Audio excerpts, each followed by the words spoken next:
There's an onion in the background. Hello, bright and shiny against the light. I'm Michael Sandler, your host on Inspire Nation. I have along with me who just showed up from washing, quite literally, the Tesla in a dress, nonetheless. Were you really washing a Tesla in a dress? Yes. And how did that go?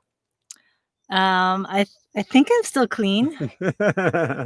I have not heard of that before. I'm quite impressed, I must say. And she showed up here basically on time. So glad you guys could make it. We're doing something outside here tonight. I kind of slicked back my hair to deal with what was huge winds less than half an hour ago and now have stopped. And so I kind of look like I could have a grease fire with my hair. So with that said, gonna talk tonight about how you can get your money mojo on. And we are so excited about this. In fact, we've got hummingbirds buzzing all around us. We're just outside Aspen, Colorado. And so glad to see so many of you here this evening. And I see Edward, I see Q, I see Angela, I see Jody. So many wonderful people. So let's talk about getting your money mojo on. And yes, absolutely, this is live. Whew! Right now, I want to speak for myself.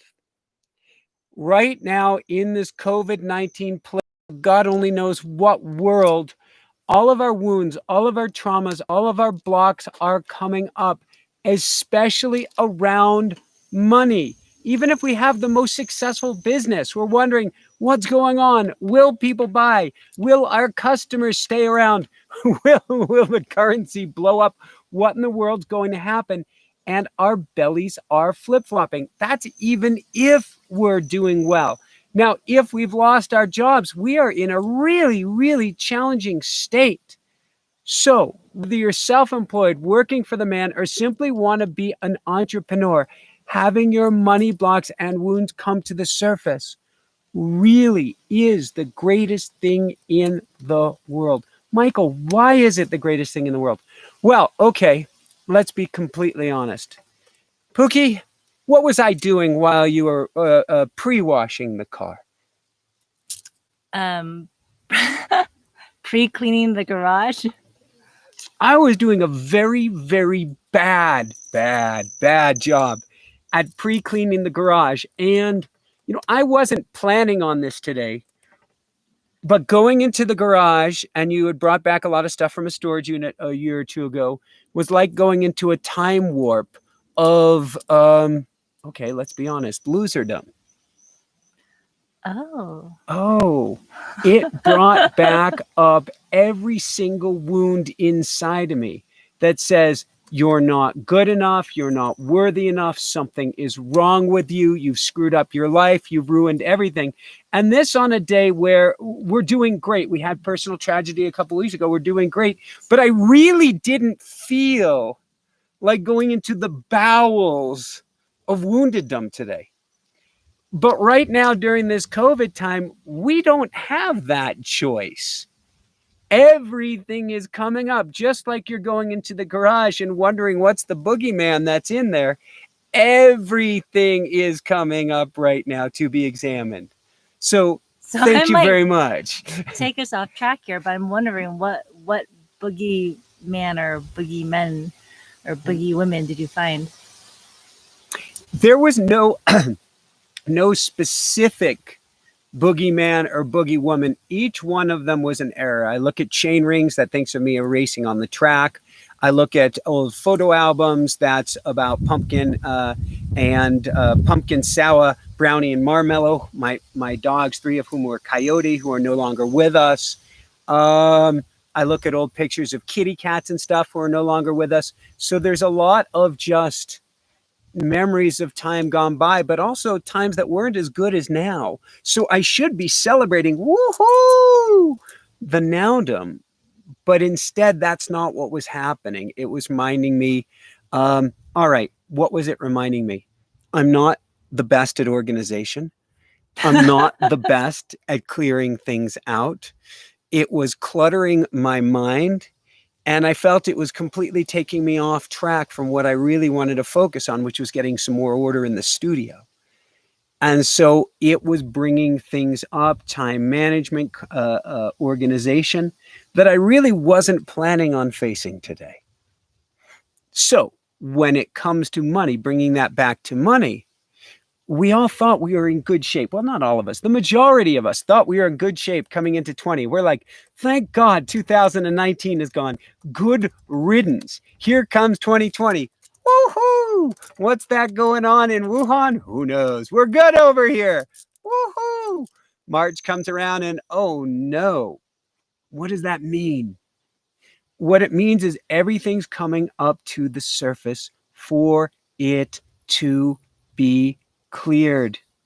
This is really the greatest gift in the world. And so we get to work on our wounds and blocks. So for myself, if we want to talk about money, recently I've spoken about the glass ceiling, about being able to get to a certain level of success. And I feel very, very successful now. And I should feel very successful now. And yet I get to this level of success and I felt like I was going bing, bing, bing. And what it was there are wounds and blocks that I got to heal. And so I do a lot of me search with this show. Me search means what I'm working on with my coaching clients, what I'm working on in air tends to be the things that I'm working on. Maybe it's at a higher level, but we go around and around the mountain, continuously going, wow, I'm here again, but I'm at a different level. Around again, wow, I'm here again, but at a different level. And so right now I've been helping people work with subconscious blocks and their relationship with money, of which I'm working at a much higher level, but I'm working at as well. So when it comes to healing our relationship with money, and I joke about it. In fact, we've got a class coming up this Wednesday, next Wednesday, following Wednesday, a 4-week class on getting your money mojo back, about healing your relationship with money, which is what it's about. We all have a dysfunctional relationship with money. I love you, don't leave me, I hate you, get away, can't have too much, it's the root of all evil, I don't want to seem greedy, I really want that, but that's thinking about money too much, I shouldn't think about money too much, where's the money, I need the money, I've got to think about the money, oh my God, I'm spending so much money, I don't have enough money, and on it goes. Those statements are either hugely positive or exceptionally, bless you, dangerous, because they're putting out signs and symbols to the universe. For instance, saying, I don't have enough. Bad news. You could say, I'm not budgeting that for right now. But you want to watch those words of lack at any level. You can be a millionaire looking at a business opportunity and say, I don't have enough. Ooh, bad news. You can be a billionaire. We have a dear friend over in Thailand who's a billionaire, and he can run into the same challenges as well. We get to watch our languaging, which means we get to watch our relationship with money. Money is a lifelong partner. Unfortunately, we tend to abuse her. We've abused her almost since the first day we met her because we weren't taught how to take care of her. Think back, and I'm going to give you 2 homework assignments here. Why? Because I'm a coach. I can. Your choice whether to do them or not. But assignment number 1, and if you do these, it puts you in good stead for a very, very high-level class. You're going to meet like-minded homies who are playing a very high-level money game coming up this Wednesday with our Money Mojo Mini Masterclass. Homework number 1, dive into your past. Ask yourself, when's the first time I saw something wrong with money? Was it my parents having a fight about money? Was it a bill came in and they were concerned about it? Was it a parent getting laid off? Was it me not being able to get allowance? Was it me getting in trouble for how I spent or did not spend my allowance? When was it that you first experienced anything but pure joy around money? I was thinking about it myself, and I was writing this out earlier today as I was prepping for this.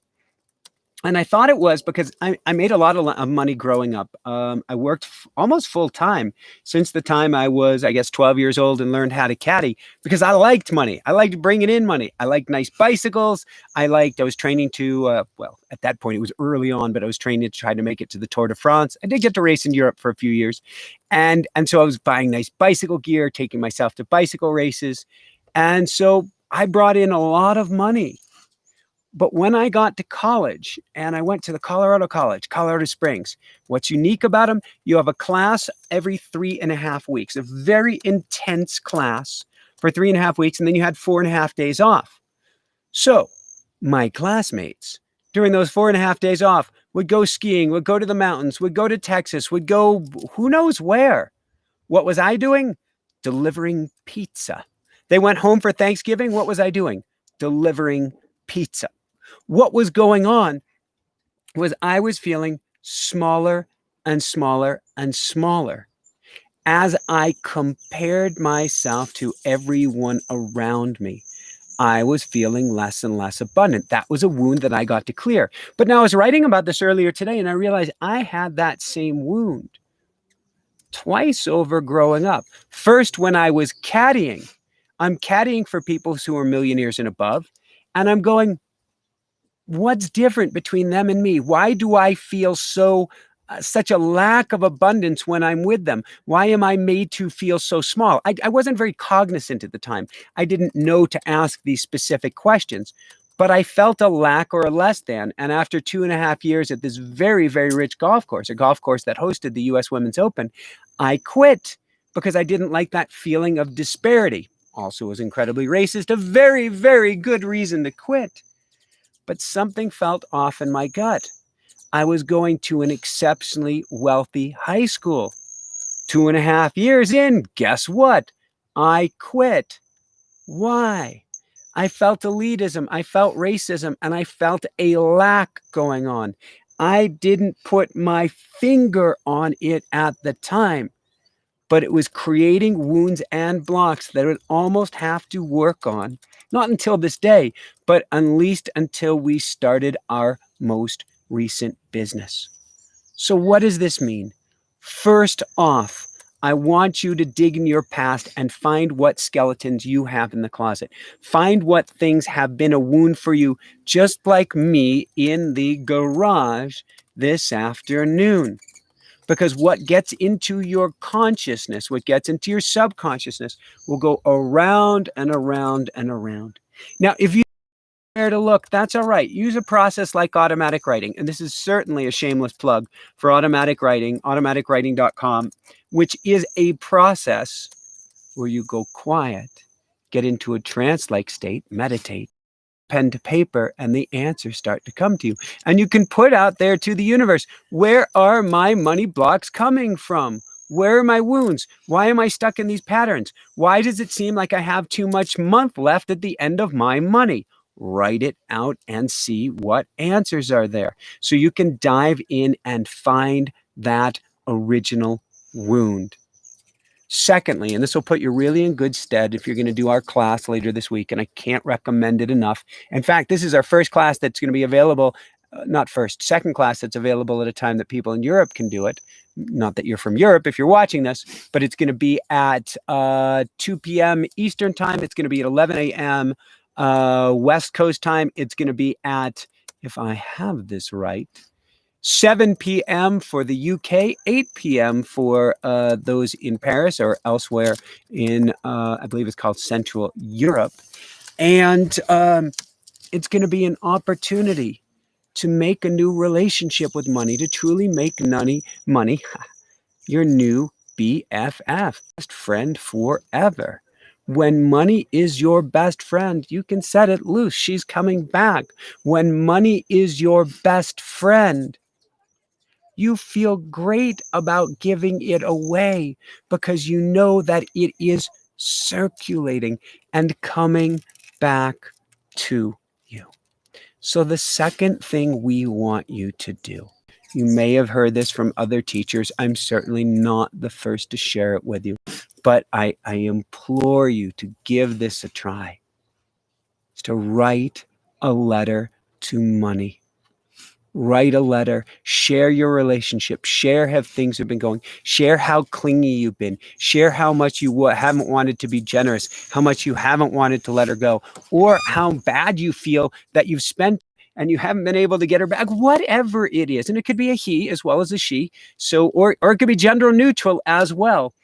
But I want you to write down what your relationship is with money. And if there's anything that you have to apologize for, like sort of this, it's not even bipolar. Love me, don't leave me. I love you, stay away. This confused relationship with money, write about it. Apologize about it. And then write how you wish to shape, sculpt, mold a new relationship with money and how you would like it to feel. How would you like it to feel? The more money I give away, the more that comes back. What to do, or how would I put this? The more money I give away, the more that comes back. The more I feel that I need money, it shows up for me. The more incredible creative ideas I have, the more money shows up with grace and ease. Write about how it would feel to have all the money you would need to do whatever it is you want to do, to go wherever you would like to go, to live however you would like to live. And write out the most beautiful letter to money. Do I have that's Gorby. Hi, Gorby. I don't know if you caught that or not, but that's the golden mantle squirrel who was down with us in the garage as I'm cleaning the garage and while Jessica was cleaning the car. That is a golden mantle squirrel. Gorby, I hope you come back. I'm guessing Gorby will. That was just too cool. Okay, Gorby's off to the left there. So I want you to write about this relationship with money. And then last but not least, so this is 3 things. If you do even one of these 3 things, you're in great stead. And of course, we are going to dive deep Wednesday. You want to change your relationship with money. You want to be in this class because we are going to rock it for you. Talking yellow Tesla with gold wheels with a girl in a dress washing the car plus. That's right out of like a music video or something. We are going to rock it on Wednesday. I need you to start using a mantra or an affirmation. What's a good mantra? Money flows to me with grace and ease. Money flows to me with grace and ease, or whatever it is you want. But let's keep that going over and over and over and over and over again. Or you can use what my coach calls expansive questions, what I've heard before called affirmations, which is ask questions with the result already in mind. Why does money come to me so easily? Why is money continuously flowing to me? Why is money always coming to me? Why do I always have more money than I need? Why am I always so abundant? Ask any of these questions, but pick one. Pick an affirmation, pick an affirmation, and stick with it. And just keep repeating it over and over and over again. And visualize it when you go to bed. And visualize it when you wake up. And feel how it would feel. We're working right now on manifesting the most amazing RV for our trip coming up this fall. Inspire Nation on the road. Woohoo! And I almost want to take electrical tape and tape out the different sections of the RV in our kitchen and living room, and then put the chairs in the different positions and see what that would feel like. Move things around, try out different layouts. Imagine that we're driving down the road. What does it look like? What does it feel like? How much space do we have? How much room is it? How is it working for us? That's what you want to do with money as well. Play as if you already have it in your mind's eye. Why does money come to me easily? Why is money always coming to me? Why do I have such amazing relationship with money? Why does money come to me with grace and ease? Money comes to me with grace and ease. Money comes to me with grace and ease. So with that said, I'm going to open it up to questions. I just want to point out that the term affirmations is potentially trademarked. Well, that was something we had Noah St. John on the show years ago, and he used the term affirmation. So I could call it expansive questions. I could call it questions with the answer already in mind. Yes. How's that? So but I'm giving credit where credit is due. Yeah, if you want to learn more about Noah St. John's specific technique, then you can check out his website and his book Affirmations. But he didn't invent this concept. This concept has been around for a while. Very, very good. Thank you for sharing. Let's not use that term again. I feel like we have legal something below here. Manufacturer suggested retail price things will be different than they appear to be. And all right. So do we have questions? And is this camera set up good? I feel like I'm sinking into my chair just a little bit here, but I figured we'd be outside in the yard tonight, particularly as the hummingbirds get more active before sunset. We've got a question from Romy. All right. Hi, Romy. What if someone takes advantage of me because I have the money? Every time when I get a bigger paycheck, the lady who gives me a ride to work wants me to pay her 10 one way. So, okay. First off, Romy, this is a huge block that we get to work on. I would use things like EFT tapping or a motion code process that I do, but or simply writing about it in automatic writing and working to clear it. But what you're hearing yourself say is, if I have money, somebody's going to want it. Therefore, I better keep myself small and I better not have money. Better to have a conversation with this person, set things up in advance, or find a different way to work than to sacrifice your abundance because you're afraid somebody's going to ask for money from you. But I would certainly work to clear this. I think this is a challenge I had many years ago as well. If I make more money, people are going to ask for more money. Flipped on its head with the right people, though. The more money that I make and the more money that goes out, the more money that comes back to me. This is with the right people, not being taken advantage of. But I know that as we've gotten wealthier and wealthier, the amount that I give for tips, the amount I give for anytime money goes up, keeps going out and out or up and up and up, and more comes back to us. Beautiful, beautiful question, Romy. Dr. Kapil asked, mantras are affirmations?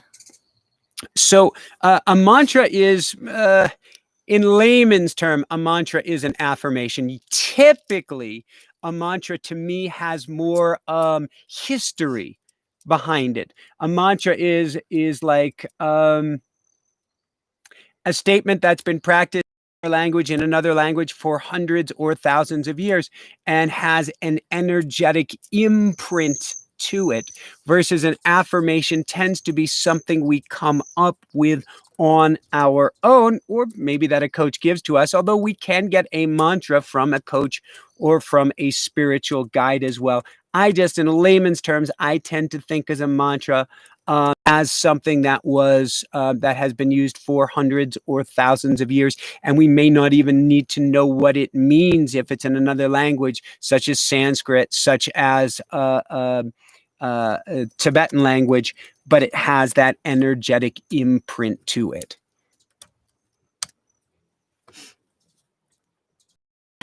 Sorry, I got distracted. Michael Guy James asked if he would like me, if I would like him to help me get rid of my sniffles. Sure, why not? Because I didn't bring any tissues out here with me. I was thinking of that myself. How does it get any better than this? Any other questions? I've got to say, what you wear affects how abundant you feel. And so there's something about you wearing a dress while you were washing Tessie that was a sign of abundance and a sign of reckless abandonment. I guess, I mean, I was very careful. It's not like I don't care about my clothes. No, that's not how I was seeing it. Do you feel differently in a dress versus a scrappy t-shirt? Yeah, I feel dainty and like I have to be extra careful and a little ridiculous. All right, I'll speak for myself, and we're working on wardrobe change here. I'm reinventing myself. So much has gone on. There is a major reinvention in the process right here, and what I do know is that there's the expression "clothes make the man" or "clothes make the woman," and the truth of the matter is that what you wear affects how you feel about yourself. And so you don't have to wear, God, no, you don't have to wear a polo or who knows what. But the more that you wear what makes you feel good, the more you, as the expression goes, feel like $1,000,000. What I was really wondering, though, while I was washing the car in the is this a good use of my time, or should I actually be paying somebody else to wash the car? and that's an interesting question, A, during COVID, and B, it depends on how it makes you feel. So for instance, cleaning the studio, which isn't dirty, but there's definitely a lot of reorganization that gets to be done right now, would make me feel good, make me feel expansive. Working in the garage makes me feel like, my God, what have I done with my life? And so, go ahead. Well, it's true. I was asking myself, well, how does this make me feel? And I like taking good care of my possessions. Mm-hmm. And so it made me feel good to be taking care of something that is a bit expensive. Yeah.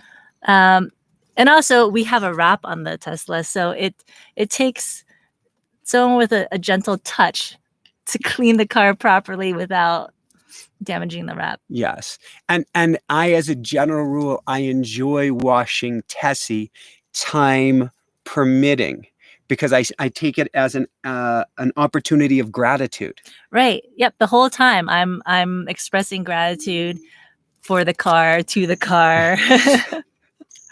It's been a dream vehicle. So if you don't know our story, we're doing exceptionally well right now. But it's only 5.5, 6 years ago, we were laid flat on our butts. And we had one car in the driveway we couldn't afford to register.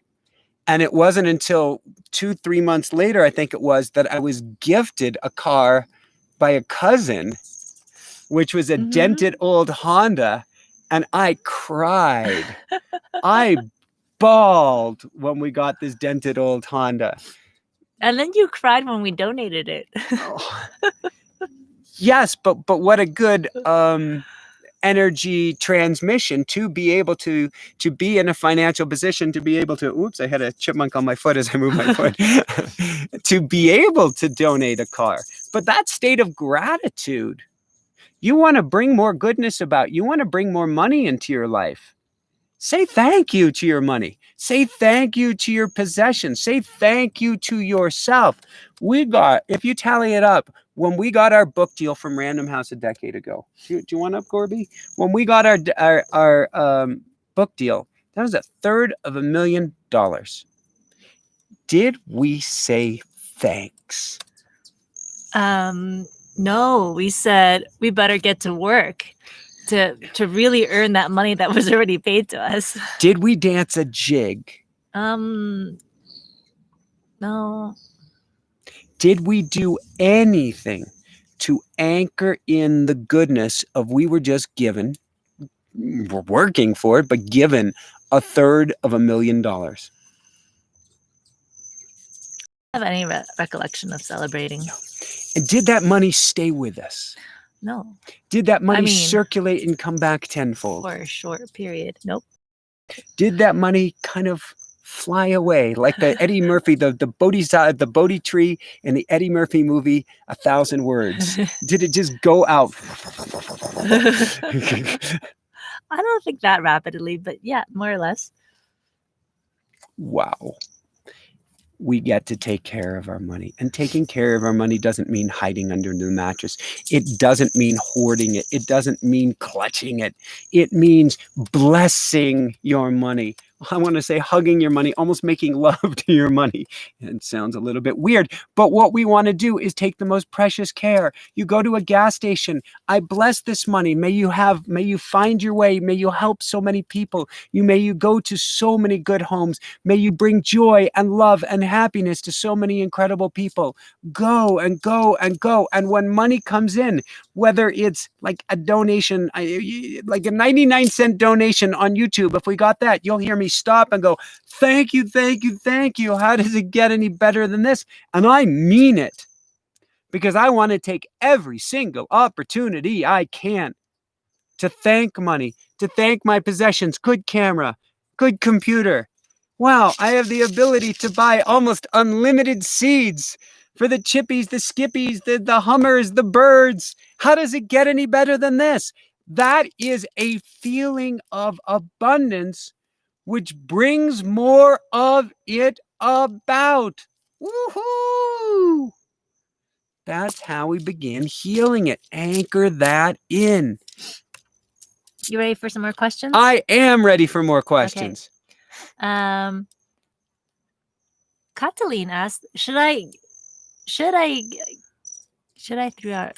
throw out cheap stuff, kind of like cleaning the palette? Yo, that means yes and no, Cataline. It means Cataline. Cataline. I love your name, Cataline.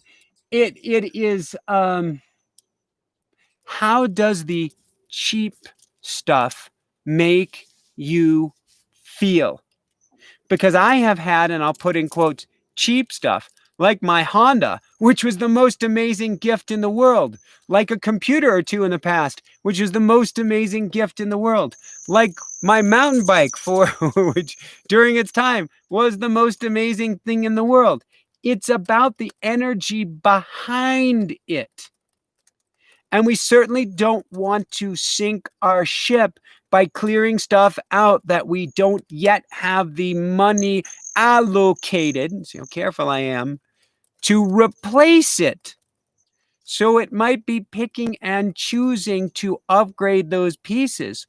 But if they're still working great, even if they're, quote, cheap, why not keep them? I was reading earlier today, I don't even remember, Esquire from the UK, saying the top things a guy should never wear after age 30. Because I was looking for a different kind of necklace, and it made it into the top 14 things a guy should never wear after the age of 30. Necklaces in general? In general, the hip kind of necklaces that I'm looking at. Oh, okay. So what I need to do after the age of 30 is throw out everything that I like and go buy more stuff. I don't agree with that. I don't agree with it at all. You don't need to go buying crazy. Love up what you do have. But if something, so particularly, I learned this at your house, so I'm going to say Chinese culture, but please forgive me. I don't mean it as a racist thing or a stereotype, so you correct me if I'm wrong. Oh, this is good. Chipped china. I learned from your dad. Yes.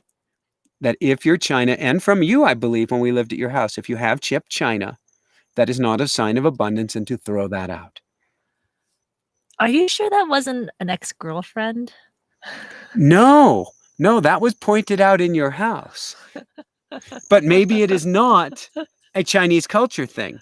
Although I'm crediting the Chinese culture because I think it's brilliant. How's that? Did I get myself out of some hot water?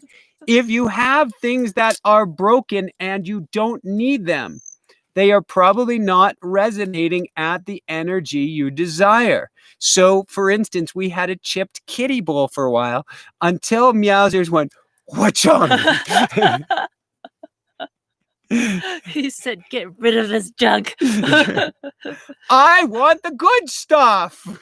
No chips, no cracks. On the other hand, I have heard stories, I think this might be Chinese or Japanese as well, of things being glued back together. I can't remember how the story goes. Glued back together with gold glue or something. And the emperor seeing it and thinking it's the most amazing thing. So you don't have to throw it out just because it's old and worn. But if it makes you feel, wow, I'm pretty cheap, I'm not very blah, blah, blah, whatever it is. And again, while we have a beautiful, shiny Tesla and live in an amazing home, we are not in the buy, buy, buy, buy, buy. We want to take care of Mother Earth. We want to protect Mother Earth. Oh gosh, you have something to say. Momoko says that's Japanese. It might also be Chinese. I think it's also Chinese. My face is going a little red, but I'm pretty sure it is also Japanese. Arigato, Momoko. Oh, Romy, thank you. How does it get any better than this? How does it get any better than this? I just saw Romy's donation. Thank you, thank you, thank you. All right, can we get me out of some hot water here? Okay. Well, Andy's from Taiwan, so he can let us know what they think in Taiwan. And Andy, yes, we are a couple. We most certainly are. We're coupled for life. Lilac asks, how do you signal to a lover or partner that you feel they're stuckness with money without sounding too preachy or judgy? Lilac, that is the question, because most relationships, your job is not necessarily to change your partner except by leading by example. And unwanted advice usually goes in the circular bin. With that said, Jessica, my better half, would completely disagree with this and say she will take every opportunity she can to help upgrade me and teach me. Isn't this correct? Yes. Somebody's got to do it. There you go. So I would take a gentle approach, and I would certainly work on myself as leading in this field, leading down this path in your relationship. As you rise up, either he or she, your partner, will rise up too, or be very uncomfortable. And some more changes may be in order. And I am not into disposable relationships, but you certainly want to be resonating at the same level. And if you keep going up, up, up, if that other person is willing to come with you, woohoo! If they want to take the lead, even better. But if they stay down here, at some point it will become very incredibly uncomfortable, and you'll have some very good discussions and see where to go from there. I am definitely about discussions. I am never about telling somebody what to do, particularly with a Scorpio like Jessica. That wouldn't go so well. I don't know what you said, but I'm sure I would agree. What I said is telling you what to do, particularly as a Scorpio, wouldn't go so well. Well, maybe. I don't know if that's a Scorpio thing, but telling me something I don't like to hear in general. Duck and cover. You ready for the next question? I am born ready. Okay. From Starhawk. Yeah. How do I heal a deep romantic and money betrayal wound? I would have been a billionaire, but now dirt poor. Cry often.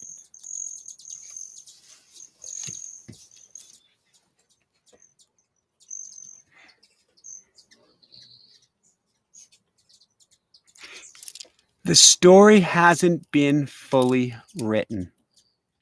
When Jessica and I had our book deal and then everything tanked, I thought we went with the wrong publisher. We should have gone with Wayne Dyer and the You Can Do It, I Can Do It book tour, which we were invited on. Should have gone down this road. What a screw up, what a mess up into my life, and on it went.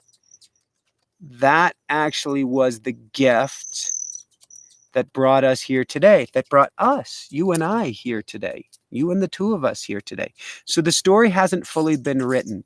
If we look at it just as a billionaire to dirt poor, and that really is one heck of a two opposite poles, two diametric poles or opposites.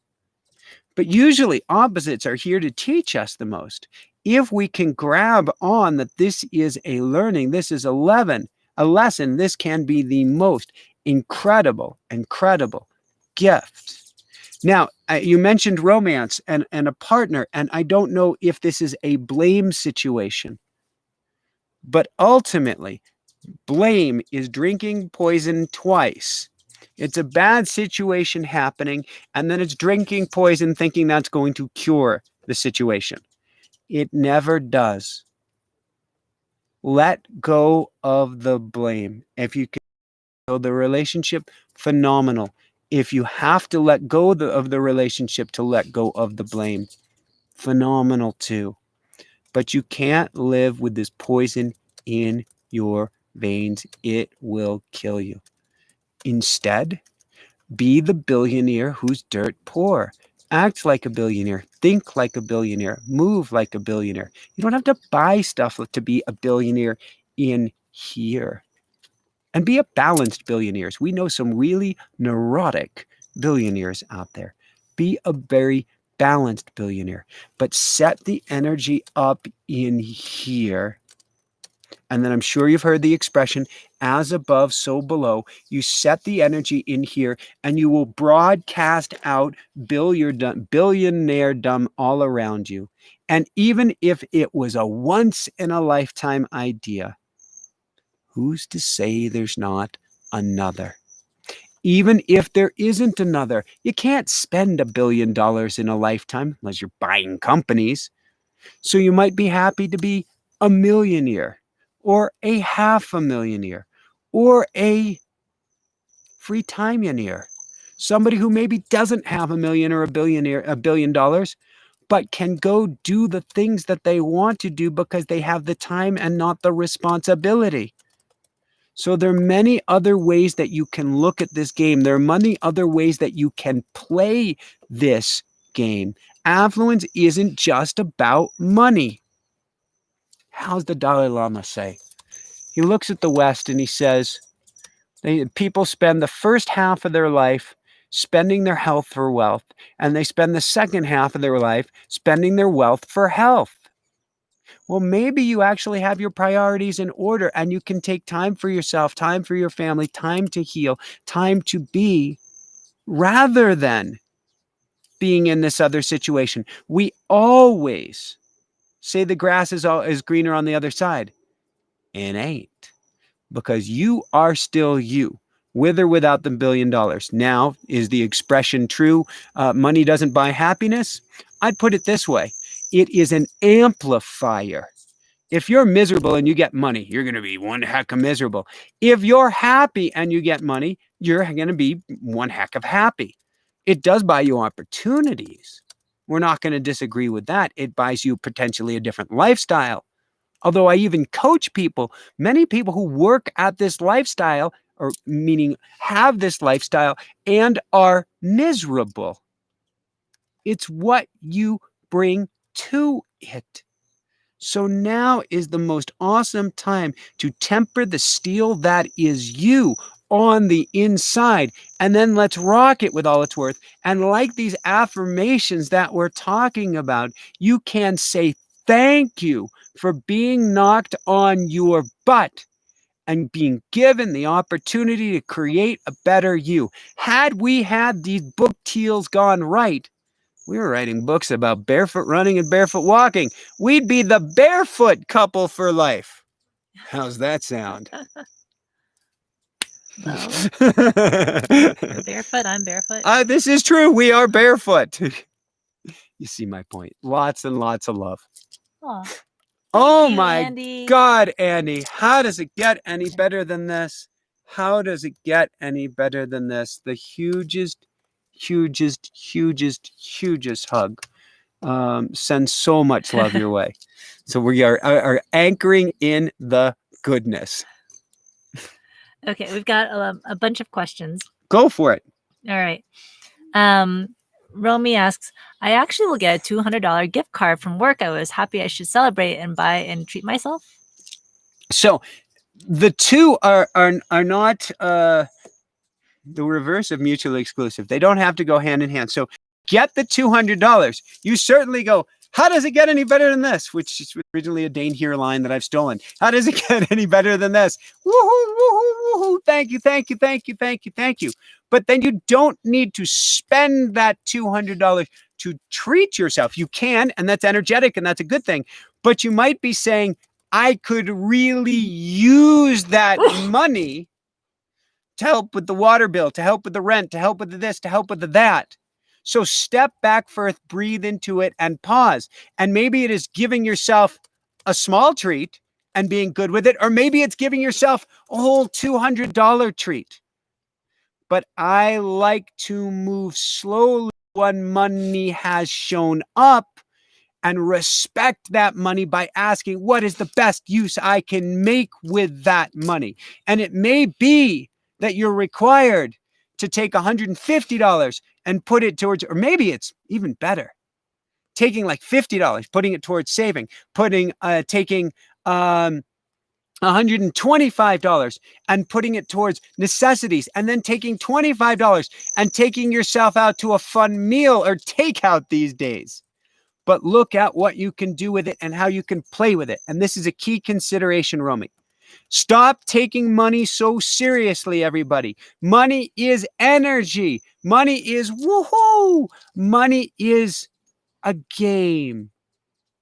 Play with money and learn how to play with it better and better and better still. Because when you take money seriously goes away.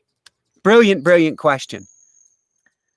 Our next question is from Greg. What if your money blocks came from other lifetimes? So, Greg, if your money blocks came from other lifetimes, go to a past life regression therapist. Go to somebody who can work with past lifetimes. Get them cleared and then move on. The challenge I have with past lifetimes is that we all often use it as a reason not to live fully in this lifetime. That karma can be cleared. Those blocks can be cleared. If you feel they're not being cleared, we have to turn the mirror on ourselves. And this is a very hard question, Greg, and I've had to ask myself it many times and say, what am I getting out of holding on to this block? What am I getting out of holding on to this story? You weren't reborn to be tortured. No matter who you were, even if you were Genghis Khan, you didn't come here to live a life in the muck and mire. You lived here as a divine spiritual being, having the most amazing human experience to shine your light on the world. So clear it, let it go, write about it, shred it, burn it, do an exorcism, do a hi little chipmunk, do a ceremony, and say good riddance, and say, what am I going to make of things now and make of things anew, and how can I feel incredibly abundant now here in this moment? This was a biggie for me because it used to be one of my biggest triggers. Oh, please forgive me, Jessica. Flea markets on Maui. Yes. I fell apart because I didn't budget much money with me. And I would think all of these tourists have so much more money than me. We had the home on the side of a volcano on Maui. Instead, I'm thinking how much money they have and how much money I don't have, which led to my don't having. Instead, I got to drop that story and write a new one. Brilliant, brilliant question, Greg. Send all big hugs. Kind of a follow-up question. Okay. Q asks, Michael, please elaborate on clearing tools for past karma and lifetimes. So that's a great question, Q. My favorite tool is a morphing of multiple tools from Dr. Bradley Nelson's Emotion Code. And so I would recommend people check out Emotion Code with Dr. Bradley Nelson. If I'm coaching with you, I have a technique I can use with you as well, which we actually do share in our classes. It's just much longer than something I could do right here, right now. Something you can also do shamanic clearing work. You can work with a shaman. You can do shamanic journeying. You can go online and look up shamanic journeying. You can get out your drums or listen to YouTube drums and go on a shamanic journey and ask to find a guide who can help you clear this or can help take you to past lifetimes to help clear it. So there are countless different techniques that we can use. Now, I'm a big make-believe kind of guy. So I believe that everything is energy. And energy is energy. What does that mean? It means you don't even have to get your story right in order to be able to clear it. So if we go back to Greg, for example, and Greg goes, I know I have a money block in a past lifetime. I don't know what it is. Well, write out a story. Well, in a past lifetime, I was a fur trader. I took advantage of Native Americans. I took their fur. I didn't pay them well. And now I am being, ooh, I have a chipmunk right where? Oh, that was Gorby. That was Gorby coming back. Did we have out some Did seeds? you tell them who Gorby is named after? Well, Gorby is named after Gorbachev because he has a red mark on his forehead that only shows up. Whoa, Gorby tried to jump up again. That only shows up. Come on up, Gorby. At sunrise, particularly when he is in my hands. And so we call him Gorby now. And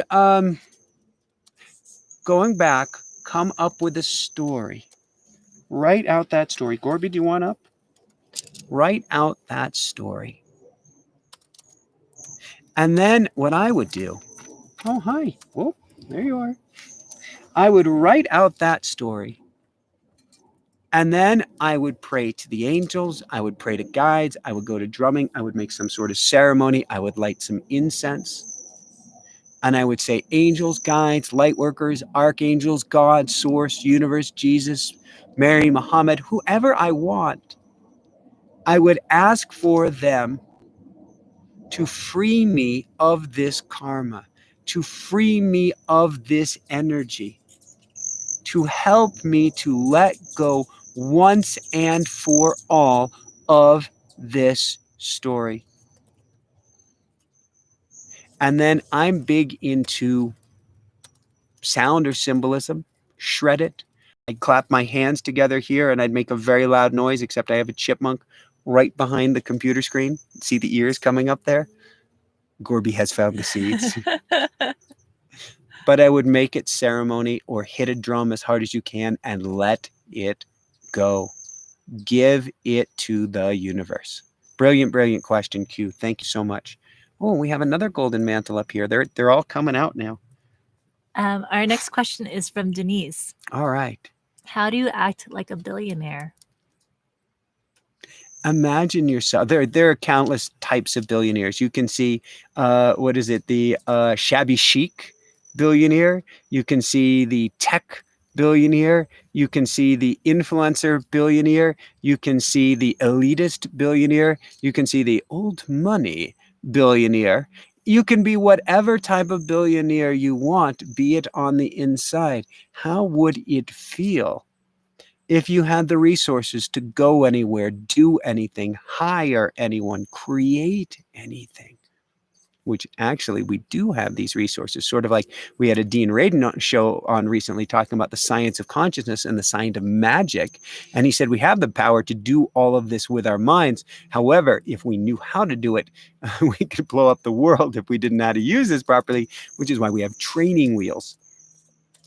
But how would it feel to have all of these things? How would it feel to have your mountain home, to have your Tesla, your Rolls Royce, your airplane, your this, your that? How would that feel? Or how would it feel to help heal the planet? How would it feel to help buy back the rainforest?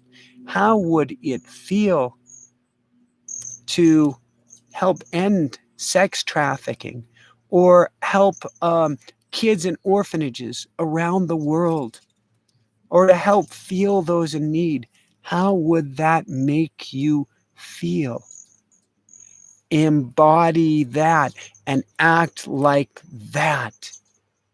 Wake up each morning so proud of how you're able to help people, so proud of how you're able to make a difference. Notice how much I'm talking about. I consider myself an alchemist. It means I play with energy. We're all alchemists. We can all play with energy. It's just some of us recognize it earlier than others.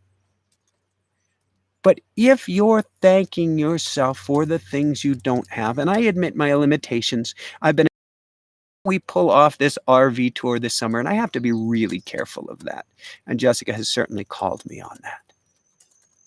But if you give thanks for those things you don't have, not as you're about, but because you can feel them on the inside, you will bring them about, and much sooner than you ever could imagine, and in many ways, in better form and energy than you ever could have imagined. So what does it mean to feel like a billionaire? Grab books even on people you look up to who have money, because there are people who are great with money. There are people who are terrible with money. Don't hang for a minute in your mind's eye with people who are terrible just because they have money. Chances are you've got more going on in here than they may ever have. Beautiful, beautiful question. Next question. Our next question is, whoa! Sorry, Corby. Oh my gosh. I was reaching for seeds behind me and I didn't realize that there was a... Oh, he was in the stash. He was in the stash. Was in the bucket of seeds. Okay. Cynthia asks, if we have money, then many people try to take advantage of us. It's in our energetic field, believing it will continue. So how do I need to take accountability to change my programmed vibration? Oh, heck yeah. If you believe that many people will take advantage of you the minute that you have money, then I promise you, many people will take advantage of you the minute you have money, and you will do everything in your power to keep yourself safe and therefore to keep yourself from having money. Instead, if you think as soon as I have money, I'm going to be able to help such amazing people, I'm going to be able to do such amazing goodness, and my relationships are going to be even better because of the confidence that I have now that I have money, that's what you'll get. I'm thinking about ourselves as we've improved on the money ladder. We have not experienced that. We've experienced only goodness. Now, if my mom was listening to this years ago, she would say, Micah, knock on wood and don't say that. No, it's where you're vibrating. The more you say, the more money I have, the more great relationships I'll have. And it's not because of the money. The more money I have, the more positive experiences I have. The more I feel great about myself, with or without money. The more I'm going to attract people who are going to take such amazing care of me, and I'm going to take such amazing care of them. And that is the term we've been challenged with a lot lately, reciprocity. And then if there are people in your life who you know won't treat you well when you have money, then you get to ask yourself, I had a chipmunk in my lap. Is that a chipmunk in your lap, or are you just happy to see me? That was a chipmunk in my lap. You may get to up-level your relationships. Don't be afraid of if somebody starts coming into your life and you're afraid of having more money because of how they will react, distancing yourself. I am not one to say drop friends, but a true friend is not going to take advantage of you if you have money. So important to understand. Brilliant question. Frankie asks, is it related to the law of attraction? And I clarify a little bit. I said most of what we're discussing is related to the law of attraction, but I want to take it a step further. Can you speak more about the law of resonance?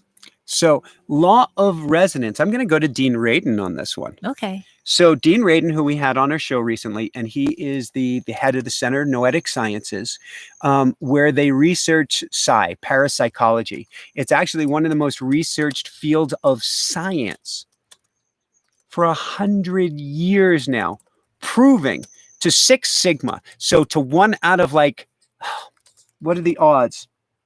1 out of some odd billion to 1 that telepathy is real, that precognition is real, intention is real, that we can create with our minds is real, and on it goes. Remote viewing is real. He's a lead scientist behind this. Peer-reviewed studies, many studies. Well, one, a Dr. Byrne did 90 repeatable studies, or 90 repeatable, studies on one aspect of telepathy.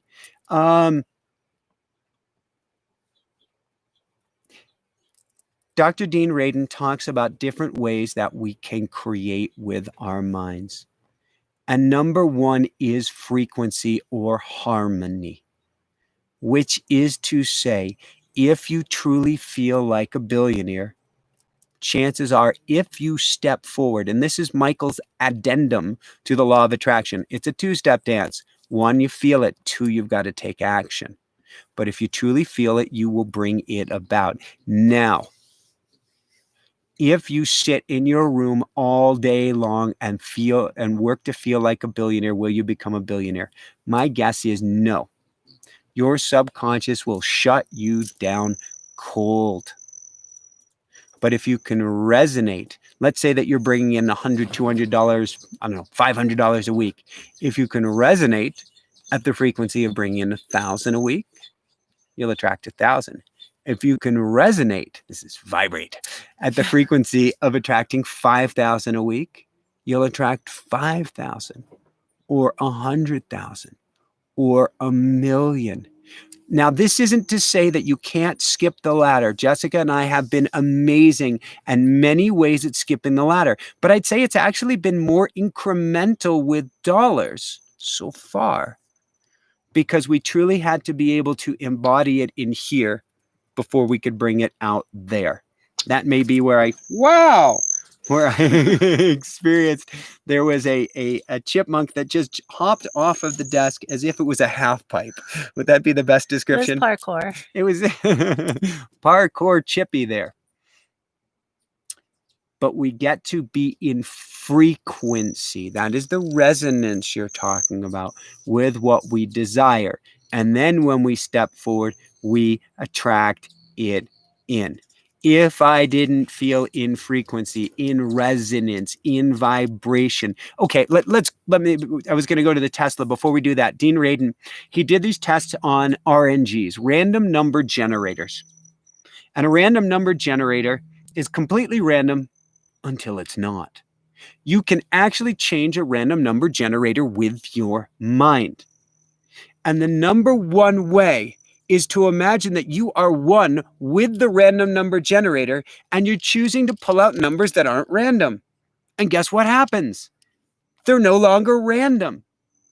When you choose to be in vibrational alignment with the very thing that you want, you are no longer attracting it into your life. You are it. It is you. It is here. Now, again, I have to come back to the 2-step dance. And Mitch Horowitz and I talked about this in a recent show that comes out next week when his new book comes out. I think it's a week from Tuesday that we're airing that. And it's a story I've heard 1,000 times, 100 times in 1,000 ways. It's the story of a person who's stuck in a flood.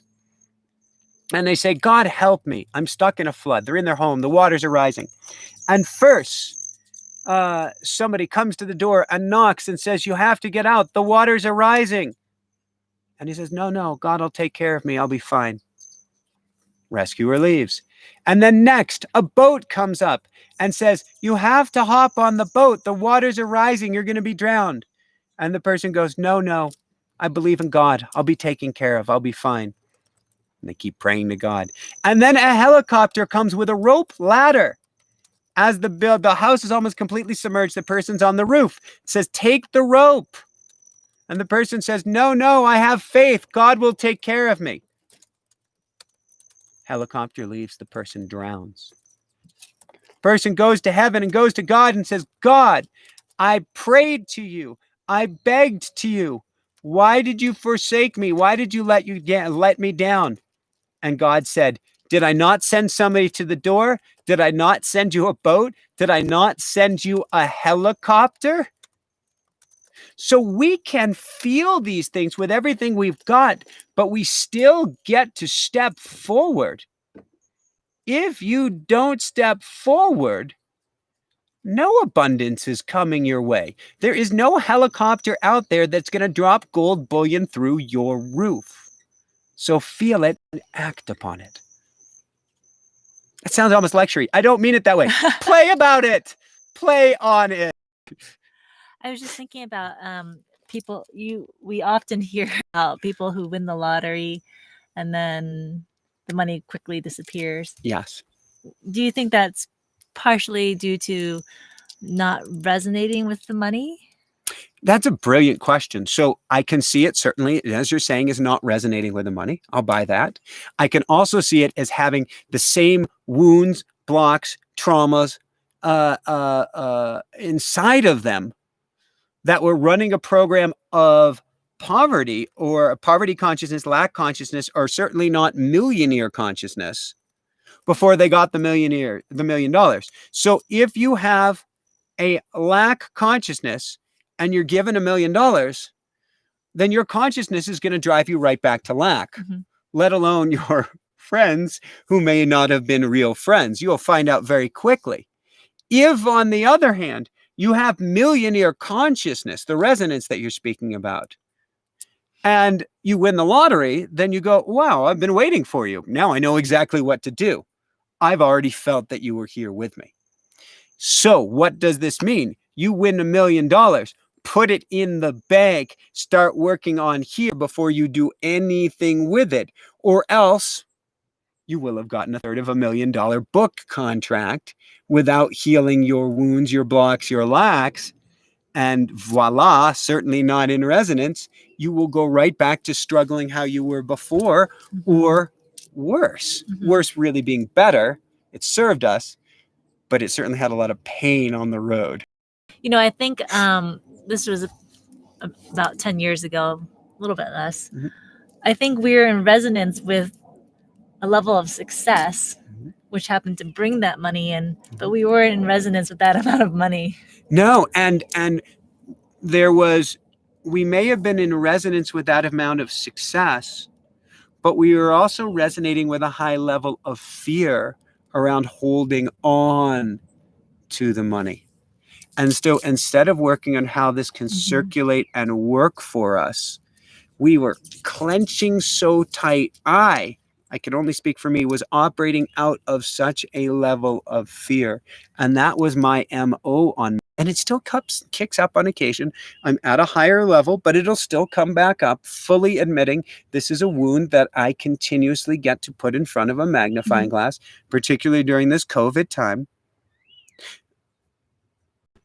But I didn't dive into the wounds and blocks back then.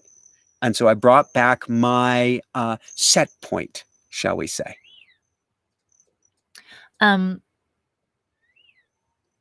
There's a statement here from one of the viewers. It wasn't a question, but I thought maybe you could comment on it. I'd be honored. So from Eric, I have told myself that I am bad with money due to past experiences where I gotten so upset with myself. Eric, I am a great learner with money from my past experiences. And I love myself up even because, or especially because of my past experiences, which are helping me to do even better and better with money. So these past experiences came from my higher self, came from spirit, came from source to teach me such valuable, profound, perfect lessons to help me be even better and better and better with money. I release my guilt. I release my shame. I release my pain. I release anything associated with money. May it be gone once and forever. And let it go. Love yourself up now with everything that you've got, and know that this was here to serve you and was perfectly on your path.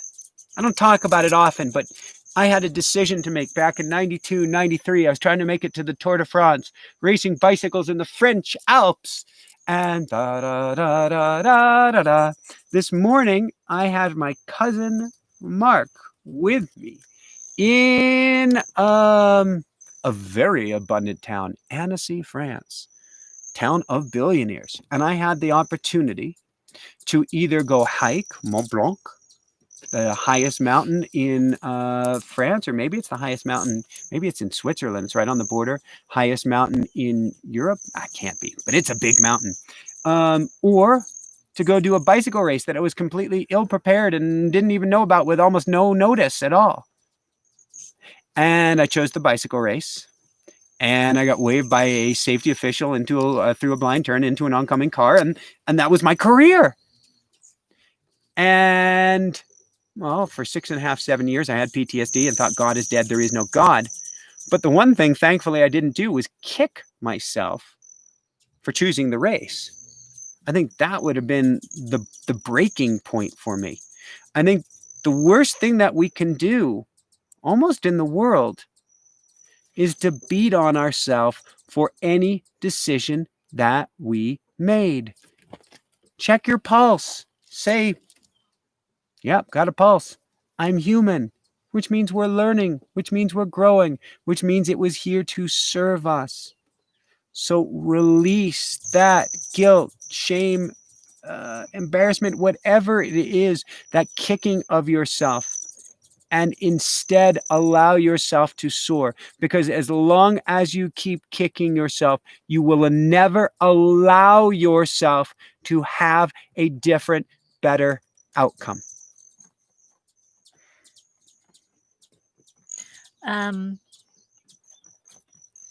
There's one more question. All right. And then we should probably wrap it up. Sounds good. And I wish I could show people every time I go to try to move the camera, I tend to scare the chipmunks that are on the seat with me. From Denise. How do you do that, and how often do you do it? I know you need alignment, but how do I get aligned with what I want, like winning the lottery? So Denise, that's a funny one. And people have spoken to me a lot about getting in alignment with winning the lottery. And that They to me, have? yes, yes, they have. And I have had many pre-coaching calls from the nicest people saying, I feel I'm about to win the lottery and I'm going to share it with you when I do. Aw. There's such cool That's people really out there. sweet. You can get alignment with it, and you can win the lottery. And I know for ourselves, we started winning a lot of things back when we were in New Jersey. It was kind of cool. We just knew we would win things. And we went to North Carolina and we won a bunch of things, like my cool fish plate inside. Right. Like raffles. Raffles. But we're still winning things. Things easy to wrap your mind around. Winning a lottery, that's Bingo. That's where I'm going.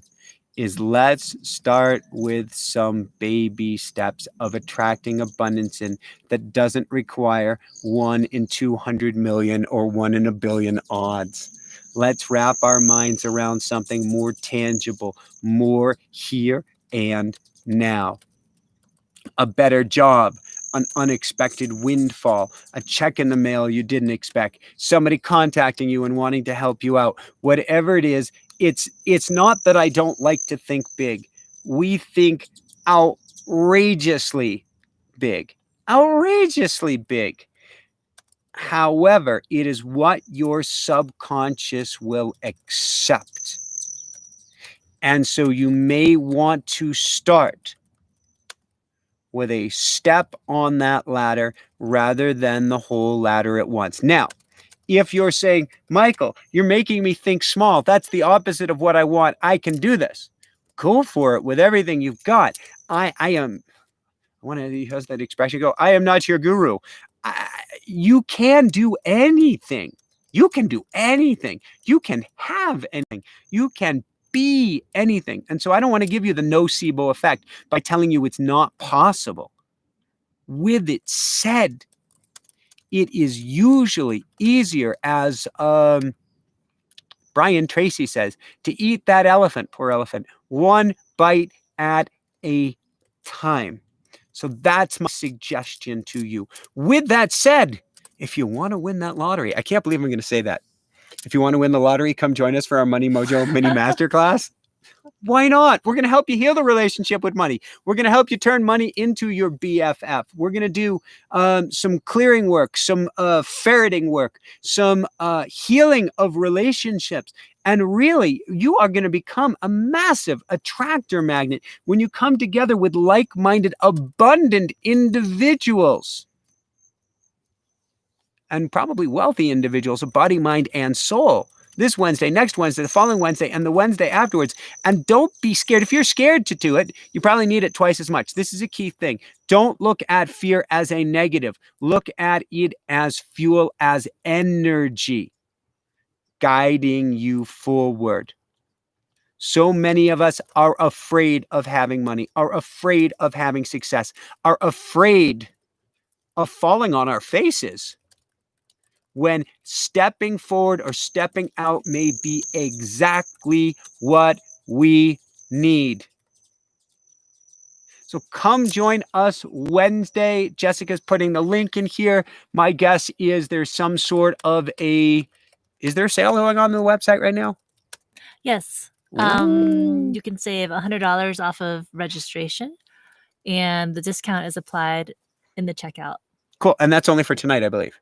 Yes. It was supposed to be for 4th of July weekend, and it became for the 5th only.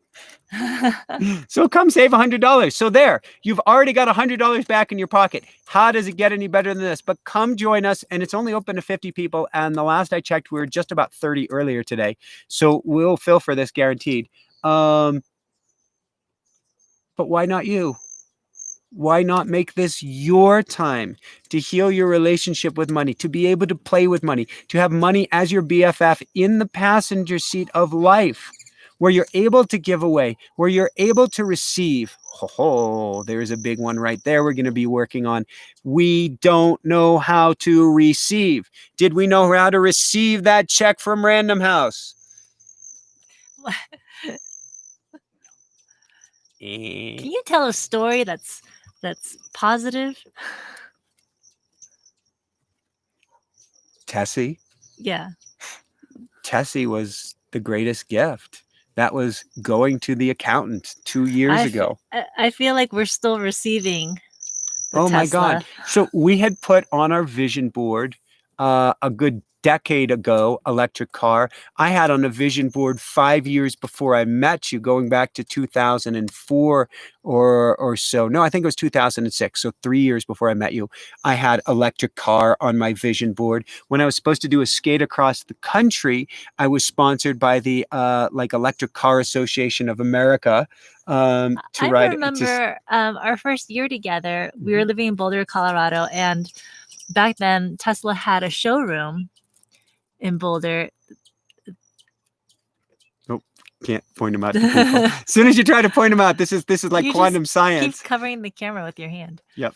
There was a showroom, a Tesla showroom. Mhm. And we walked in there and I felt so self-conscious. I was like, oh my gosh, I don't belong in here. They're totally gonna like wonder what I'm doing in here. And I felt so ashamed, and it was totally a pipe dream back then. Well, then again, they only had roadsters that were what? How expensive were the roadsters? I think it was a couple $100,000, maybe it wasn't. But I didn't want to test the roadster at the time, because I just said I don't want to test something unless I'm able to buy it. Right. Which was really weird. But then we were invited a year later. We were invited to a private event with a racetrack, with private jets and Porsches. Yeah. I don't even know how that came about. I don't know. We got a postcard in the mail or something, or maybe it was via email. And I think it came to me. And you were the Porsche owner, so I don't know why I got it. But we went, and because we were invited, I guess we didn't. No, I was still self-conscious. I was still like, oh, all these people around me, they can probably afford the Porsche or the private jet, but not me. But Did you go like 200 miles an hour down a straightaway, Of pointed course I straight at me, did. going on with me on the sidelines, going, oh my God, brake.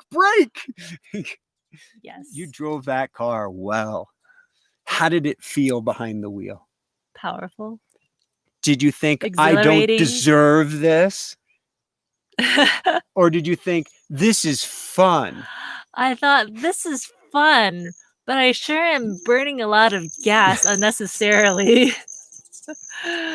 And I'm also burning a lot of rubber hitting the brakes, like slamming the brakes at the very end. Oh, So I sorry. felt a little guilty about the impact on the environment. So But other than that, it was a lot of fun. fast forward, our life went up, our life went down, our life's coming back up. 2 years ago, I think it was 2 years ago, we go to the accountant. And at this point, you had your first car you purchased. We had your SUV gifted to us from your dad. And we went to the accountant and said, it feels like time, that it's important. No, it was like the last question. We were like packing up, ready to head out of his office, and you're like, oh, by the way. Well, because I was feeling that there was an energetic offedness by my not having my own vehicle. And you were actually expressing that to me more than I was expressing it to you. Yes. That you have all this money now, you need to have, it doesn't have to be the most outrageous vehicle, but you need something that you can be proud of that's your own. Right. Because everything else was in my name. There's an expression, what's mine is hers, what's hers and hers. In this case, that's reality. So I thought, it's time we put something in your name. Yeah. And so we go in and we ask him, is this a good time to get a car? And he looks at the books and he goes, certainly, if you feel you need and want a car right now is a good time. And I said, well, what about electric? What about getting a Tesla? And he said, well, the way that the tax credit work out, you'd only have a few weeks to be able to pull it off, but you probably could do it. Highly recommend you get yourself your Tesla. What's crazy about this is after this, I teach people when I coach to pull on the golden string to see what's carrying us where. And when we tried to buy a humble used Tesla, we got one block after the next block, after the next block, until we worked our way up to a beautiful, spanking new Tesla, which we then just so happened to make it yellow. And it just flowed that really we weren't trying to go for it, but the wheels did it. Was it just perfect flow that we ended up with gold wheels? Yes. It all flowed because we allowed it. Rather than saying, I'm going to get the clunker of a Tesla that I'm going to go pick up in Nevada or someplace that's going to be completely a beater Tesla at this point, because that's what I can. Don't use the A word. Don't ever use the A word. I'm not going to even finish that word. Instead, look at your budget and create magic with your mind and in your heart. And then, oh my God, I got the car and I parked it in the garage, and it took me 2 weeks to be able to drive it because I had to get my internal energy level up to where I could drive the superhero car. Because I go in the garage right now. I went in the garage this morning and it's like a glorified Matchbox car. The thing is amazing, incredible. It's the fastest, bestest, coolest. My mom, love her very dearly, but she thought, you'll get bored of your car. Your car will just be a thing after a while. I love that car more every single time I drive it. And it makes me feel more and more abundant every single time I'm behind the wheel. And I know after you're cleaning it tonight in your dress, nonetheless, that I am going to feel even more abundant behind the wheel of that car. And that brings up a point here. As we're looking for that right magical RV for our trip, and at some point when we're making that payment or whatever it is, I'm going to go, oh my gosh, we cannot settle. We get to look at what we would like to allocate, but it must make us feel good. I totally agree. And if it doesn't make us feel good, then that is not the energy we want to be carrying around, and we're going to be holding shows from it. You feel that energy. With that said, a last note that I have, and it looked like there might have been something you wanted to add, but what happened to our income once we got Tessie? Because it's all energy. I felt here, and so the car matched me here. But the two of us together, and all of a sudden, I'm feeling here. You knew that before I did. I feel like there needs to be a disclaimer here. Like, if you Yes. don't go purchasing a car, we are not into debt. We are into making our money work for us. A very, very key consideration. Read Rich Dad, Poor Dad. There's a book I'm going to have to write on this. Read the book that I haven't written yet, but I certainly will read, that does talk about assets and liabilities. Because there are things that you can buy and invest in that will help you bring in more. There are things that you can buy and invest in that will be giant money pits. Put away the plastic, chomp it up now, and chop it up and chop it up and chop it up some more. Unless you can pay off the credit card balance every month. And then it becomes a tool. And then you can, as you know, earn points. Yes. And make money. And you can, if it's for your business, there is a time and place for leveraging debt to help bring in more income. But be very clear and sharp and shrewd about it in advance. Not gripping on, not a death grip. There's a time and a place. Leveraging is important, and that's what using debt wisely is. But the way this country, and maybe better part of the Western world, has been taught about debt, it's a buy now, pay later, and we become indentured servants.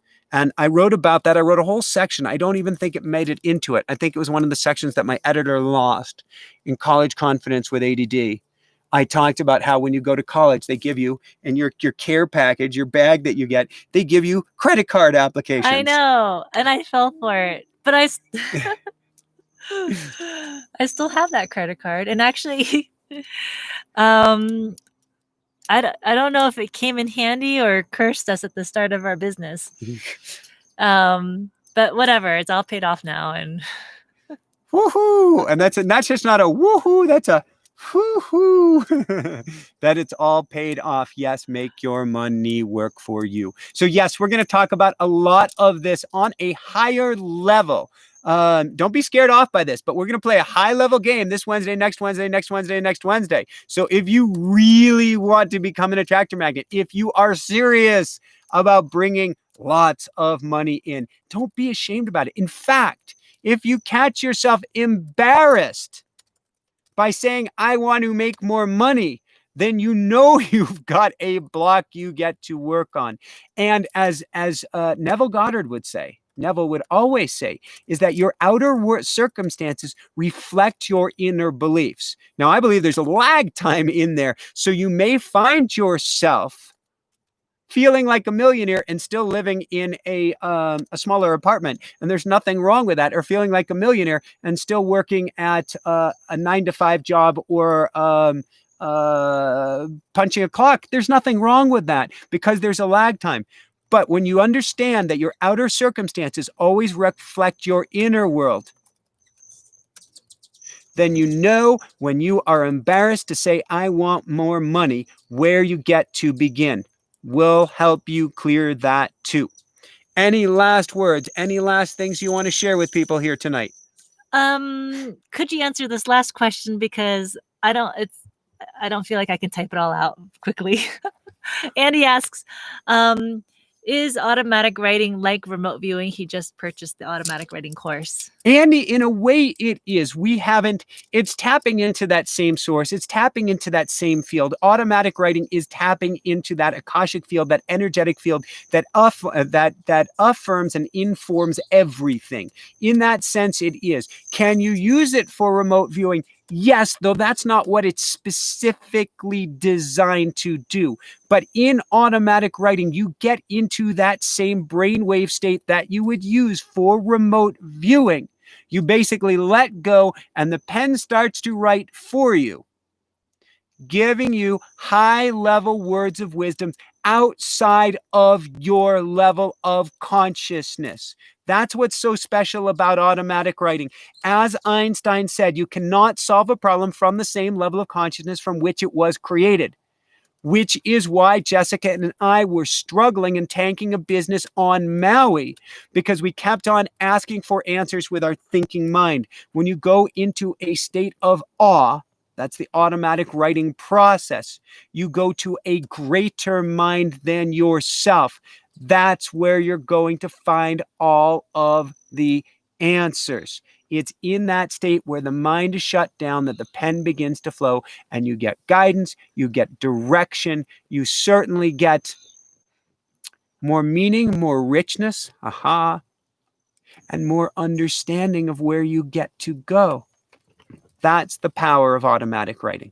And that is automaticwriting.com. And that's a process I use each and every morning. I teach to each and every one of my coaching clients, bar none. Oh, that was a chipmunk running across my lap there. And I wish I could show them.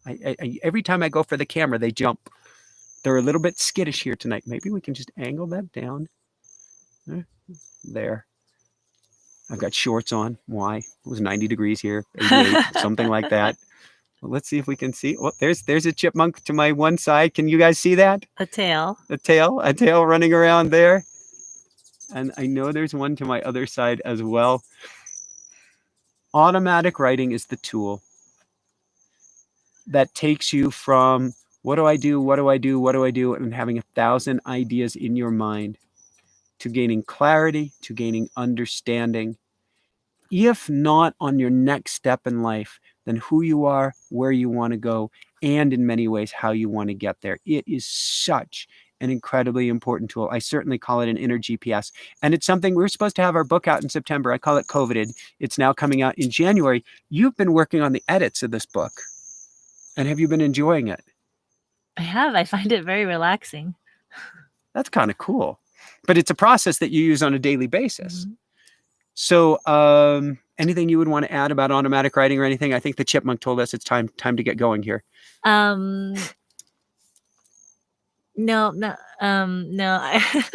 You're wanting me to answer Barbara's question. It's hard for me to say no.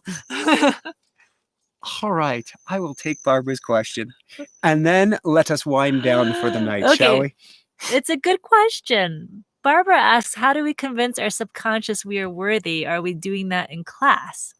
So, Barbara, that's a question. And yes, we will be addressing that as far as money blocks go. So we'll certainly be looking at that. You can start to work with yourself on worthiness. There's also the tapping boot camp on removing money blocks. Thank you. Thank you.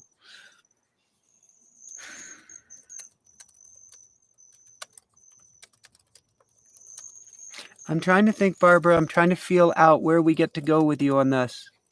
Because if I say I am worthy, you're going to say, no, I'm not. So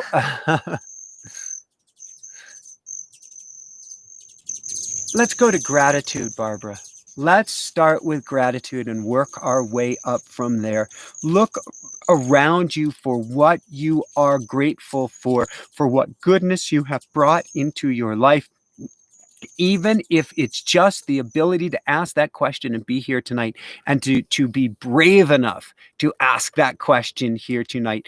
But let's start with giving gratitude for everything in our lives. Well, let's put our feet on the floor in the morning. Let's be grateful for it. Let's go to have a drink in the morning. Let's be grateful for it. Go to have food. Bless that food. Be grateful for it. Have a day, even if it's a horrible day. Let's be grateful for it. Be able to cook ourselves dinner. Let's be grateful for it. Keep going to gratitude, gratitude, gratitude, gratitude, gratitude, gratitude, gratitude for everything. And then you will start to recognize over a bit of time how good of a person you are. Now, I would certainly recommend EFT tapping, of which we have numerous free YouTube lives. We have numerous classes on where I teach you how to do it. And it's something I don't believe we're going to be tapping. We might be doing a round of tapping, but EFT tapping would be a powerful one to work on your lack of self-worth as well. That is where I would start. I've got beads almost always in my hand. Thank you for this beautiful day. Thank you for this beautiful day. Thank you for this beautiful day. Thank you for this beautiful class. Thank you for Barbara asking this question. Thank you for my worth. Thank you for my this. Thank you for my that. Grab yourself a set of beads and go to a place of gratitude. I'm hungry. All right. Thank you, Pookie, for running everything. Thank you, Jessica, aka Pookie. Thank you, Gorby, for joining us here this evening. Thank you, thank you, thank you. Oh, can we show them Gorby? I'm going to try. Where is he? Oh, there he is. You want me to?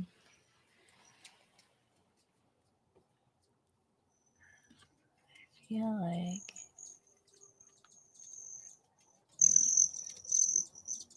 Turn around, Gorby. Oh.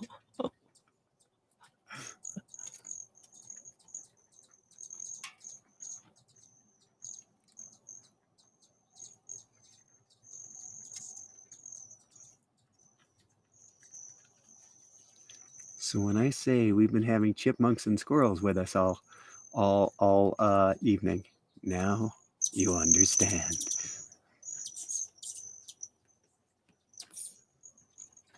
Can you safely get to the one by my right thigh, or not really?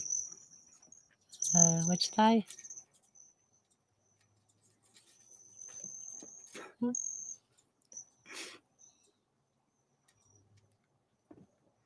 How does it get any better than this? How does it get any better than this? Gorby was thinking abundance. Gorby says, I am worthy. You can still see the chipmunk by my right thigh there. Oh. All right, you guys have the most beautiful, beautiful evening ahead. Love you guys so, so, so, so much. Abundance, abundance, abundance. You've got this. You can do this. Play your way to being a millionaire in here and out here. It is yours. Shine bright. Love you guys. Thank you for joining us. Woo! See you in class on Wednesday.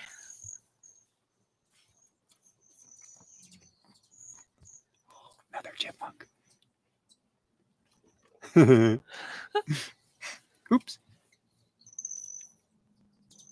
It's still there on camera.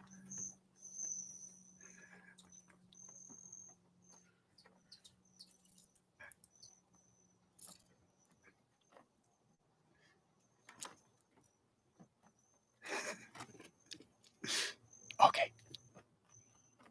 It's back.